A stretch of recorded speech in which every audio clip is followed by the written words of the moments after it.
Bueno, pois iniciamos esta sesión plenaria extraordinaria convocada para hoxe ás 10 da mañán, lunes 3 de xullo de 2026. Punto primeiro, podes ler, Sí. Primeiro, proposición resolución de alegacións a modificación de ordenanza fiscal número 22, reguladora da tasa pola utilización das instalacións deportivas e culturais municipais do Concello de Carral por a actualización das tarifas aplicables ás entradas á piscina na tempada de verán e a aprobación definitiva desta modificación de ordenanza fiscal número 22 e indicase expediente TEDEC. Como é extraordinaria, temos que votar a urxencia, non, señor secretario? Votos a favor da urxencia? Votos en contra? Apróbase cos votos do Grupo Popular non adscritos en contra da alternativa dos veciños. Ben, como ben saben, hubo unha alegacións a esta ordenanza fiscal e, bueno, despois do informe de Secretaría enténdese que se deben desestimar, polo tanto, aprobar a proposta de aprobación definitiva do que son esta ordenanza fiscal número 22. Alguna intervención? Sí, señora Rabuñal.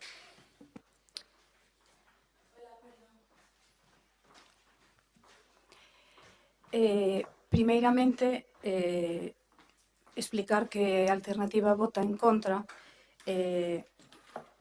porque os puntos que traen aquí consideramos que ningún deles ten o carácter de urxente. E agora, xa que vamos a falar do punto primeiro, vamos a explicar por qué.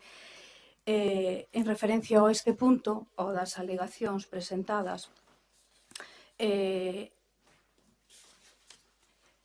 podería perfectamente este mes, hai pleno extraordinario a finales de mes, perdón, pleno ordinario a finales de mes, o día 30. Na proposta que vostedes nos enviaron, señor Mouriño, eu non sei se vostede pois non lee os papeles ou firman, non sei, no seu nombre, porque na proposta da alcaldía ao pleno hai errores como é, por exemplo, ver que en data 3 de xullo de 2025 recibiron a carta da xefatura territorial cando é a deste ano, a do 2026. Falan tamén vostedes nesta proposta de alcaldía que tendo en conta que a celebración dos plenos ordinarios teñen lugar o último xoves do mes e impares, polo que se prevé a celebración do mesmo para o último xoves do mes de setembro e, polo tanto, con posterioridade á data fixada pola Xefatura Territorial da Coruña da Consellería de Economía, Emprego e Industria, xustifícase a necesidade inaprazable de convocar un pleno extraordinario. Ou unha de dúas, ou non ten pensado facelo pleno ordinario que hai a finales de mes, ou non se xustifica que traian estes puntos na orden dun pleno extraordinario, cando hai de plazo ata o 1 de setembro para poder presentar cales son as festividades locais do ano 2027, porque na carta que hai da Xunta... Perdón, pódese centrar no punto que estamos a tratar? Sí, pero para que quede constancia de que xustifican un pleno extraordinario cunha causa que non é certa. Con respecto á proposición da resolución das alegacións, a referencia a este punto sobre a alegación presentada polo PSOE, onde pide o PSOE a incorporación dunha tarifa diferenciada segundo se trate de persoas empadronadas ou persoas non empadronadas. Acompáñase a esta proposta o informe da secretaria e máis un informe conxunto da interventora, onde argumentan o por que se desestima. No pleno do 18 de maio, dende a Alternativa dos Veciños, deixamos claro que, habendo un informe de intervención e un informe de tesorería onde argumentaban o porqué da subida da tarifa, entendíamos pois que sería necesario.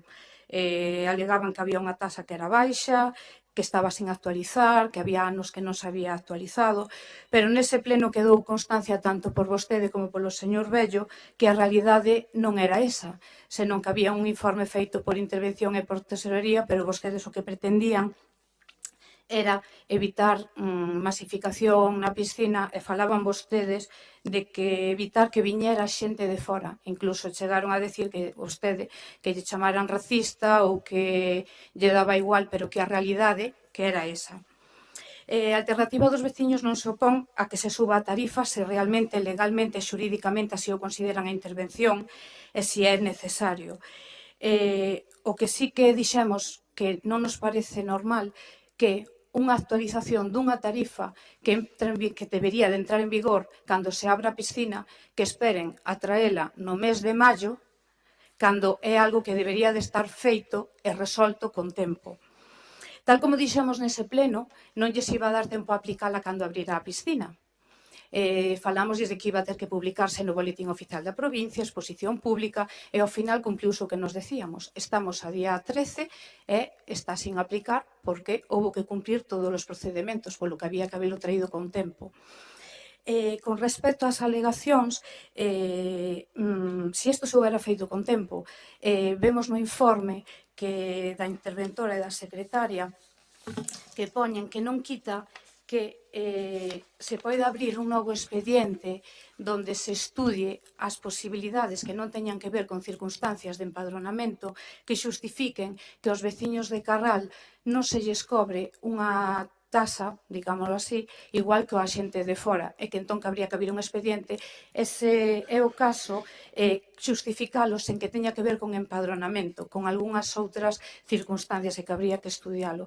Se isto se houbera feito en tempo e forma, as alegacións presentadas polo PSOE poderían haberse estudiado e ver se era posible ou non. Atopámonos agora con que a tasa non se puido aplicar, con que as alegacións se denegan, con que se quere alegar vaise ter que facer un novo expediente, e atopámonos con que entendo que hai que facer a publicación no Boletín Oficial da Provincia, e eu pregunto, señor Mouriño, que o vai facer por vía urxente e pagar casi 1.000 euros hoxe antes das 12 mandando ao Boletín Oficial da Provincia para que entre e poida aplicarse mañán ou pasado, ou vai esperar a semana que ven? Facelo hoxe implica máis gasto para os veciños, é dicir, 3.000 euros de pleno extraordinario de maio, 3.000 que sumados a eses cartos, os de hoxe suman os 3.000 euros máis o que supoña a publicación no Boletín Oficial da Provincia cando son puntos que non terían por que ir nun pleno extraordinario. Con respecto... Vaya concluindo, por favor. Sí, por suposto. Sacan tamén un regulamento interno da piscina en donde non se fai mención a ningún tipo de sanción. Por qué? Porque se houbera sancións pecuniarias había que publicalo tamén. Vuelvo a insistir, se vostedes houberan feito as cousas con tempo, pensándoas ben, non estaríamos nesa tesitura. A alternativa dos veciños neste punto vai a ser. Moitas gracias. Alguna intervención máis? Non. Bueno, nada máis que se trata de subir a tarifa diaria, as persoas que vayan diariamente á piscina. Solo eso. Non hai outra cousa máis que se traía hoxe a debate. Traese a debate porque se presentaron as alegacións e as alegacións desestimáronse dunha forma por parte tanto de Secretaría como de intervención e, polo tanto, consideramos que a partir de hoxe están aprobadas e iniciarase o cobro cando a Secretaría diga que se pode iniciar o cobro deste cambio. Votos a favor? Votos en contra? Abstencións?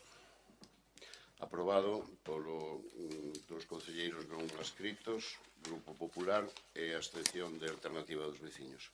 Punto número 2. Punto número 2. Proposición de corrección de erro material e aprobación definitiva dos proxectos de obras e pregos de suministración segunda fase posadicional 2-2025. Alguna intervención? Votos a favor? Aprobado por unanimidade. Punto terceiro. Punto terceiro. Proposición a aprobación festas locais do Concello de Carral para 2027. A proposta é o martes de Carnaval e o 8 de setembro, que é o socorro de Carral. Alguna intervención? O xa dito que non facía falta traelo un pleno extraordinario ese punto. O traballo andado queda. Votos a favor? Aprobado por unanimidade. Sin haber máis puntos que tratar, levántase a sesión. Moitas gracias.